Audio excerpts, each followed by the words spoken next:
Welcome back, everyone, to another deep dive. Today, we're tackling something, a topic that I find kind of intriguing and honestly a bit unsettling, Tall poppy syndrome. It's, you've probably heard of it, right? That tendency to criticize or even sabotage successful people. We usually associate it with Australia. But today we're diving into whether this, this whole tall poppy thing exists right here in America. And what I think is so fascinating about this deep dive is that we're using this, a pretty unique lens, I think. The source material for all this is actually a book written by an American, an orthopedic surgeon who, he experienced a sudden career setback, a big one. Yeah, and his story is really like a powerful entry point into this whole discussion, don't you think? I mean, he was at the top of his game, director of a huge rehab facility, published researcher, the whole 9 yards, and then bam, out of the blue, he gets demoted, practically exiled, to a tiny office. And that experience really made him question a lot. Was he a victim of American tall poppy syndrome? Or was it something else, something unique to American culture? Yeah, that's the core question we're going to try and tackle today. And I think, it's important to note right from the start, this book, it argues that classic Australian tall poppy syndrome, the kind driven purely by envy, it might not be as prevalent here in the U.S. Okay, so is there an American version of this whole phenomenon? That's what the author sets out to prove, I guess. He calls it a modified American tall poppy syndrome. The cutting down, it isn't just about envy, but it's tied to this idea of deservingness. It's a kind of a twist on the classic definition, wouldn't you say? Deservingness. That's interesting. It makes me wonder, how is that even determined, Deservingness in American culture, I mean. What are the criteria? That's a great question. And, the book, it really dives into the research of this guy, Norman Feather. He was a social psychologist. And he found that people are just more likely to criticize successful people if they believe, those people didn't really earn their success. You know what I mean? So it's not just about bringing someone down because they're successful, but it's more there's this judgment about how they got there, right? Almost like a cultural litmus test for fairness. Exactly. Yeah. And the book also brings in this other thing, Jonathan Haidt's moral foundations theory. It points out that liberals, they tend to be more sensitive to, disparities in wealth and power. And they're often the ones, exhibiting those tall poppy tendencies, at least according to the book. Liberals prioritize fairness and harm avoidance and all that. So when someone achieves success and it seems like they didn't really play by the rules, that triggers a sense of injustice. The book uses Martha Stewart as an example, right? Right. She achieved incredible success, but she also arguably contributed to her own downfall, right? Totally. So this idea of the American cutter, it goes beyond just individual behavior, right? The book also argues that the American government itself, it can be a perpetrator of tall poppy syndrome. No, it's an interesting idea, isn't it? We don't usually think about the government in this, in this context, at least not in the same way as the Australian model. Yeah. So it's not just about envy or resentment then. Sometimes it's about power dynamics, maybe silencing dissent, maintaining control, or I don't know, something like that. And this whole idea of the government being a cutter, it really makes you think about the tension between individual success and government power in America, Yeah, that tension is always there. It makes me think about the American dream, right? This idea of self-reliance and meritocracy. If the government itself can act as a cutter, does that complicate that whole narrative? Absolutely. And the book goes on to explore how that whole ideal of the American dream has evolved over time, especially when you think about changing demographics and economic shifts and all that. So it's not static then, this whole idea of the American dream. It's been shaped and reshaped by the forces of history and culture, right? Exactly. And moving on a bit, the book also explores all these, this whole range of emotions involved in all of this. It's not just envy, but, it's a whole spectrum of feelings: resentment, anger, even vengeance. And I remember, the book uses some pretty compelling examples to illustrate that point, right? Oh, yeah. There's the story of Philip Henry Goss and Edward Drinkercope. They were these two paleontologists, and they had this bitter rivalry fueled by all this professional jealousy. And it basically, it led to the downfall of both of them. They pretty much destroyed each other. Wow, a classic example of cutting each other down out of spite. Talk about holding a grudge. And then there's the more disturbing example of Osama bin Laden. The book uses that one to illustrate how resentment and this desire for vengeance can drive people to extreme actions. Right. And it's a sobering reminder that these emotions, these feelings, they might seem personal, Right. but they can have like these far-reaching consequences for everyone. For sure. And these intense emotions that, that seem to go along with TPS, they can manifest in different ways. Sometimes it's about cutting down achievement, but it can also turn into something a lot more insidious, right? Like bullying. The book is careful to differentiate between the two. Oh, yeah, for sure. While tall poppies, I mean, they can definitely be bullied. But bullying, well, it isn't limited to, to high achievers. It can target anyone, regardless of what they've achieved. It's more about, I think it's more about picking on someone who's perceived as different or vulnerable. But TPS, on the other hand, that's specifically aimed at, at those who are successful or stand out from the crowd. So tall poppies might experience bullying because they stand out, but bullying, well, it's not just limited to high achievers, right? It's more about these power dynamics and targeting perceived weakness. Exactly. And both bullying and TPS they can have like devastating consequences. And speaking of devastating consequences, this is where it gets, I think, well, really fascinating. The book shares these like captivating stories of these prominent Americans who might be considered victims of American tall poppy syndrome. And they're carefully chosen, I think, to highlight all the complexities and nuances of each situation. The stories, yeah, they illustrate different aspects of this whole thing, right? Like take Frank Sprue, he was a brilliant inventor. And he basically, he gave us the electric streetcar, the trolleys. And yet, despite all that, all those significant contributions, he was pretty much forgotten, even overshadowed, I'd say. Yeah. And Sprague's story, it really illustrates a common pattern in American TPS. We celebrate, innovation and all that. Yeah. But we quickly forget the people the ones who paved the way. We're always looking for that next big thing, aren't we? Always striving for, something bigger and better. And then you have this other fascinating story, Meriwether Lewis, the leader of the Lewis and Clark expedition. He achieved remarkable success, but later on he faced all these, personal and professional struggles. His story kind of raises questions about the long-term toll of all that achievement and the difficulties of, reintegrating back into society after these extraordinary experiences. It's like climbing to the top of a mountain and then, struggling to find your footing back in the valley. Exactly. And then the book explores, the downfalls of, these really well-known people like Lance Armstrong and Tiger Woods. Their personal failings, they led to like public shaming.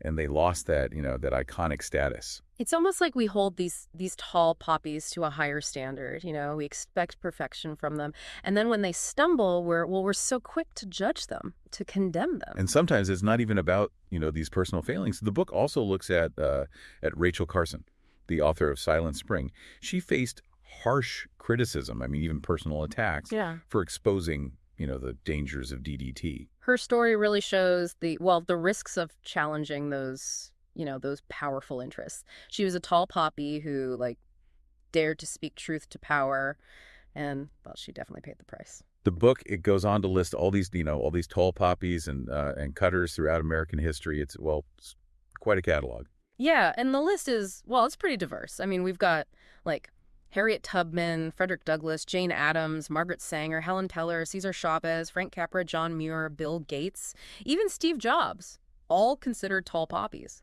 And then on the cutter side, you see names like, John D. Rockefeller, J.P. Morgan, Andrew Carnegie, Henry Ford. It really shows that this whole thing, this phenomenon, it cuts across every aspect of American society. Politics, business, entertainment, academia, you name it. It's starting to feel like nowhere is safe from this American cutter. Well, it might seem that way, but before we get too pessimistic about all this, the book does talk about the positive side of being a tall poppy. Oh yeah, that's right. There's that whole section on how to become a tall poppy in a positive way, right? It's not about achieving fame or fortune. It's about striving for excellence and making a positive impact. But we'll save that discussion for later in our deep dive. For now, let's keep exploring these examples of American tall poppy syndrome and see what other insights we can find. Yeah, it's a fascinating look at how Americans view success and failure. It makes you wonder, if American culture, if it actually encourages this whole cut down mentality. You know what I mean? Well, the book, it argues that American TPS, it's Well, it's more nuanced than the classic, Australian model. And a lot of it seems to come back to that, well, that concept of deservingness we were talking about earlier, right? Exactly. The author, he suggests that Americans are, well, they're less likely to cut down, people who earn their success Yeah. through hard work, talent, and, well, importantly, ethical behavior. Yeah. It all ties back to that, that American dream ideal, the idea that, well, that success is attainable, for anyone who plays by the rules and puts in the effort. So it's less about tearing down those high achievers and more about, I don't know, maintaining the sense of balance and fairness. If someone is seen as, gaming the system or taking shortcuts, well, that's when I guess they become a target, right? Right. And the book, it argues that this sense of fairness is, well, it's particularly strong among liberals. They tend to, I guess, be more sensitive to those disparities in wealth and power, and they're more likely to view success with suspicion, especially if it seems like it came at the expense of other people. Yeah, I can see that. It aligns with their emphasis on things like social justice and equality and all that. But I mean, does that mean that American TKS is, a uniquely liberal phenomenon then? Well, not necessarily. The book, it acknowledges that that conservatives, I mean, they can also have, these TPS tendencies, but often for different reasons. Conservatives, I mean, they tend to be more, I guess, more hierarchical in their thinking, so they might be more likely to, cut down those who challenge authority or, disrupt the established order. So it's less about fairness to them and more about maintaining, those traditional hierarchies. And they might also be, I guess, more likely to target individuals who they think are violating those moral or religious values, right? Exactly. So, while both liberals and conservatives, I mean, they might engage in this cutting down, but their motivations, well, they often stem from these totally different values and worldviews. That is interesting how, this one phenomenon can be driven by such different, underlying beliefs. That's what makes it so complex. I mean, it's not like a black and white issue. It's this whole tangled web of, cultural values and individual psychology and political ideology. Okay, so let's dive into some of those, those specific examples the book uses to illustrate these different, I don't know, facets of American TPS. It's one thing to talk about this stuff in the abstract, but those real life stories, they really bring it to life. One example that's really struck me was, the story of Franklin B. Gowan. He was this railroad president back in the late 19th century. And he was, I guess you could say he was the epitome of, a robber baron. He had amassed a fortune through ruthless business practices, crushing unions, forming cartels, all sorts of, shady dealings. A classic tall poppy, I guess, at least in terms of, success and power. But then, like so many others, he faced a series of setbacks. His company, it went bankrupt. He was, forced out. And ultimately, he committed suicide. Yeah, it's almost like a Shakespearean tragedy, the rise and fall of this powerful figure.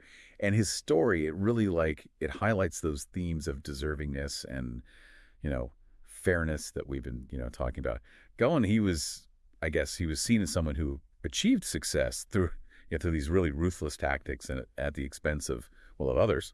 So when his downfall came, I mean, there was this sense of, karmic justice among the people he had wronged. It's like the collective American psyche has this built-in mechanism for, I don't know, for balancing the scales. Right. And then the book jumps forward in time, to the dot-com bubble of the late 1990s and early 2000s.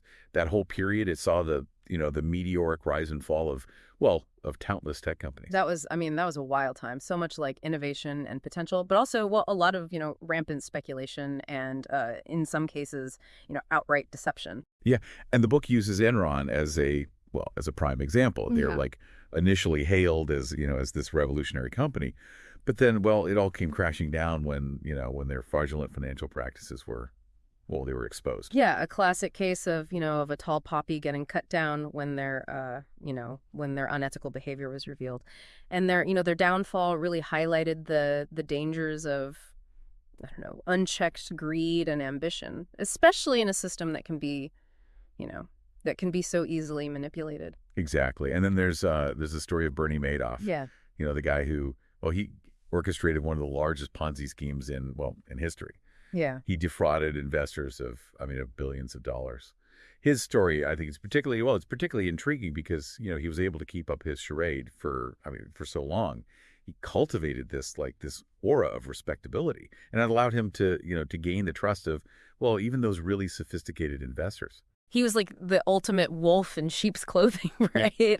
And his downfall, well, it was a stark reminder that even those people who seem, I don't know, successful and trustworthy, they can be capable of incredible deception. It's a cautionary tale, about the importance of due diligence, especially when it comes to to financial matters. For sure. And then the book, it goes on to discuss Elizabeth Holmes, the founder of Theranos, the company that promised to revolutionize blood testing. Another example of someone who seemed to have it all, but whose claims, they were ultimately exposed as fraudulent. Her story, I think it really highlights the perils of that whole fake it till you make it culture in Silicon Valley, where ambition can sometimes, it can cross the line into deception. It's a reminder that, that we shouldn't, blindly accept the claims of those who promise these revolutionary breakthroughs. We need to be critical thinkers, right? And demand evidence. Speaking of, demanding evidence and holding those in power accountable, the book then shifts its focus to the world of politics. And, as you might imagine, TPS is, it's rampant there. Yeah, politics, it's inherently a competitive field, so it makes sense that there would be a lot of cutting down going on. For sure. The book talks about Bill Clinton's travel office scandal, which, it was, relatively minor in the grand scheme of things, but it really highlighted, I think, the Clintons' willingness to use their power to reward allies and punish those they perceived as threats. It's a good reminder that even in a democracy, power can be pretty easily abused. And then there's the case of Webster Hubbell. He was a close friend and associate of Bill Clinton, and he was convicted of fraud and tax evasion. And his downfall was he was seen by some as evidence of of the Clintons' ruthlessness, Yeah. and their tendency to distance themselves from anyone who might tarnish their image. It speaks to the that cutthroat nature of politics, where loyalty is it's often conditional, and self-preservation, it reigns supreme. Right, and the book also discusses the IRS targeting of Tea Party groups during the Obama administration, which raised some pretty serious concerns about about the government using its power to stifle dissent and target specific political ideologies. It was a highly controversial case. A lot of conservatives believe that the IRS was being weaponized against them. Yeah, it really highlighted the importance of of government transparency and accountability. And the need to protect freedom of speech, regardless of anyone's political beliefs. It's a big one. And it's not just politicians who get cut down. The book also talks about cases where individuals who might be considered, heroes or trailblazers, they became targets. Yeah, take Billy Mitchell, for example. He was a pioneering aviator who really advocated for the development of air power. But he was eventually he was court-martialed for publicly criticizing his superiors who just clung to these outdated military doctrines. He was a visionary, and he was punished for daring to challenge the status quo. His story really, I think it exemplifies that whole tension between innovation and tradition, especially within within powerful institutions like the military.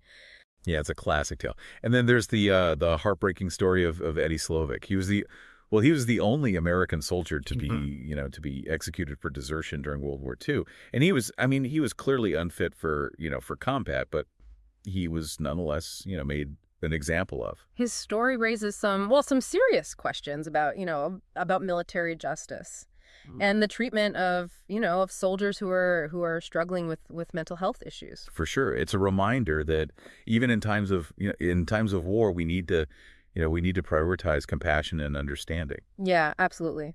And the book, it also explores the case of Captain Charles McVay III. He was he commanded the USS Indianapolis during World War II. The Indianapolis was sunk. And McVay, he was later, well, he was court-martialed. A lot of people believe he was made a scapegoat for the Navy's own failures. Yeah, his conviction was eventually, overturned. But the whole ordeal, it really highlighted the complexities of leadership and the often unfair burdens placed on those, on those who command. It's a reminder that even those who serve their country with honor and courage, I mean, they can still be victims of injustice. So we've seen these examples of American TPS in business and technology, finance, even in cases involving, American heroes.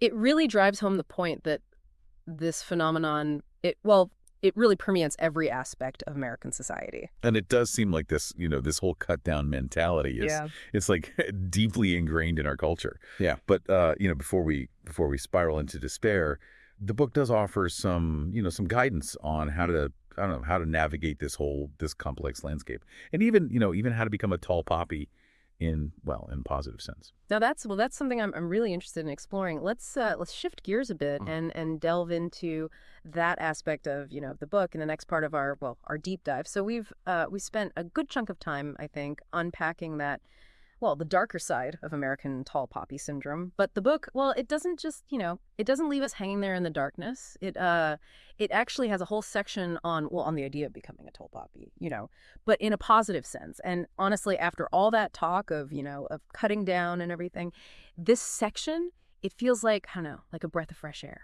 It really is. And it's important to, I think, to emphasize that, that the book's vision of a positive tall poppy, it's not about like achieving this crazy level of fame or fortune or anything like that. It's more about, striving for, I guess, for excellence in whatever you do, about making a meaningful contribution. It's about like finding, your passion and then just going for it, right? But with integrity and, a genuine desire to actually make a difference. Right, exactly. The book, it even profiles several individuals who could be considered like, I don't know, everyday tall poppies. Yeah.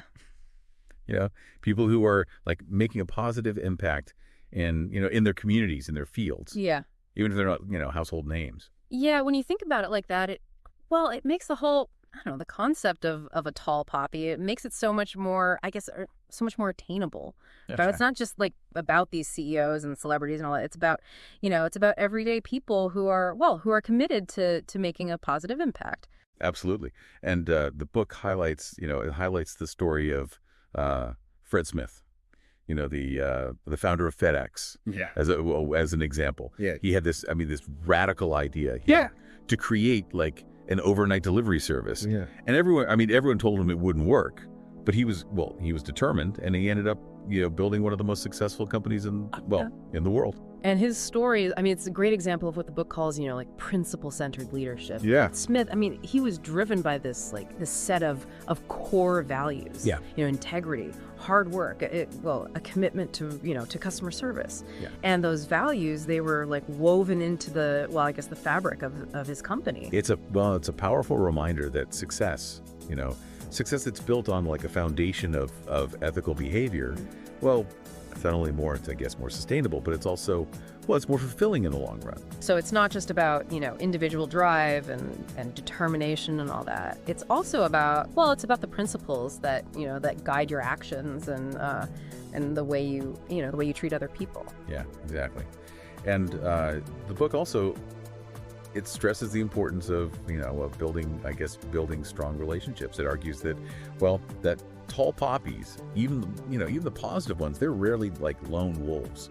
They surround themselves with talented people, supportive individuals who can help them reach their full potential. It's about like fostering this culture of collaboration, right? Yeah. Where everyone feels valued and empowered to contribute their best. Exactly. And the book, it encourages readers to be proactive. Yeah. In shaping their own destinies. It's not about like waiting for opportunities to just fall into your lap. It's about setting clear goals.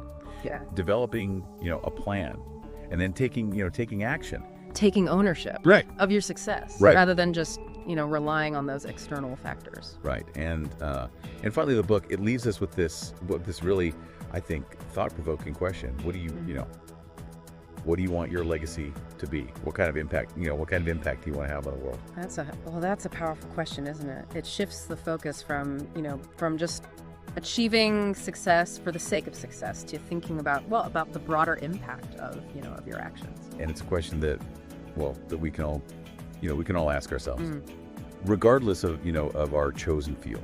Yeah. Or our level of achievement. Because ultimately, true success, it's not just about reaching the top. It's about the journey, the values you embody along the way, and the positive impact you leave behind. So while this deep dive has explored the darker side of success and the ways in which American culture, it can sometimes, undermine those who stand out, I think it also offers a message of hope. Yeah. And empowerment. It reminds us that we each have the potential to become, those tall poppies, but in a positive way, to make a meaningful contribution and to leave the world, a better place than we found it. And as you go about your day, just keep those questions in mind. Are you celebrating success, or are you tearing it down? Are you building others up, or are you cutting them down? The choice is always yours. Words to live by. And that's our deep dive into tall poppy syndrome in America. A huge thanks to our expert for guiding us through this complex and honestly often unsettling topic. It's been a pleasure. And to you, dear listener, just keep striving for excellence, keep making a positive impact, and never be afraid to stand.